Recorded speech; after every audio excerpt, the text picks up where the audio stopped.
পবিত্র মহরম ও আশুরা উপলক্ষে শোক র্যালি অনুষ্ঠিত হয়। জেলা প্রতিনিধি ফরিদপুর, দৈনিক দেশের প্রত্যয় নিউজ ডেস্ক। পবিত্র মহরম ও আশুরা উপলক্ষে ফরিদপুরে শোক র্যালি ও বিভিন্ন ধর্মীয় কর্মসূচি অনুষ্ঠিত হয়েছে। মুহাম্মদ সাল্লাল্লাহু আলাইহিসাল্লাম ও আলে মুহাম্মদ সাল্লাল্লাহু আলাইহিসাল্লাম মসজিদ ও ইমামবাড়ি ইমামিয়া ইসলামী শিক্ষা কেন্দ্রের উদ্যোগে শুক্রবার দিনব্যাপী এসব কর্মসূচির আয়োজন করা হয়। সকালে ইমামবাড়িতে পবিত্র কুরআন তেলাওয়াতের মাধ্যমে কর্মসূচি শুরু হয়।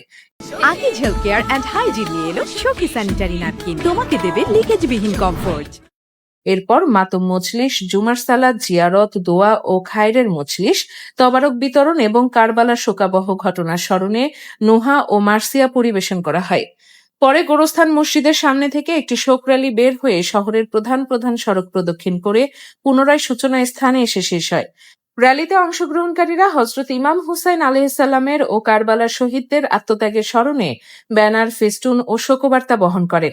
এ সময় রাসূলুল্লাহ সাল্লাল্লাহু আলাইহি সাল্লামের বাণী হুসাইন আলাইহিসসালাম আমার থেকে এবং আমি হুসাইন আলাইহিসসালামের থেকে উদ্ধৃত করে কারবালার শিক্ষা মানুষের মাঝে ছড়িয়ে দেওয়ার আহ্বান জানানো হয়। আয়োজকরা বলেন, মহরম ও আশুরার শিক্ষা হলো সত্য ও ন্যায়ের পথে অবিচল থাকা এবং অন্যায় জুলুমের বিরুদ্ধে আপোষহীন অবস্থান গ্রহণ করা। সেই আদর্শ সমাজে প্রতিষ্ঠার লক্ষ্যেই এই শোক র্যালি ও ধর্মীয় কর্মসূচির আয়োজন করা হয়েছে। অনুষ্ঠানে উপস্থিত ছিলেন মাওলানা মাহমুদুল হাসান নাজাফি। অনুষ্ঠান সঞ্চালনা করেন কবিরাজ শাহ মোহাম্মদ মঞ্জুর আলী মল্লিক। এ সময় বক্তব্য রাখেন খাদিমুল ইসলাম রেজা, মোহাম্মদ আইনাল শেখ, মোহাম্মদ মালিক শেখ, মুক্তা আক্তার, রাবেয়া বেগম, রেজিয়া বেগম সহ ইমামিয়া ইসলামী শিক্ষা কেন্দ্রের নেতৃবৃন্দ ও ধর্মপ্রাণ মুসল্লিরা।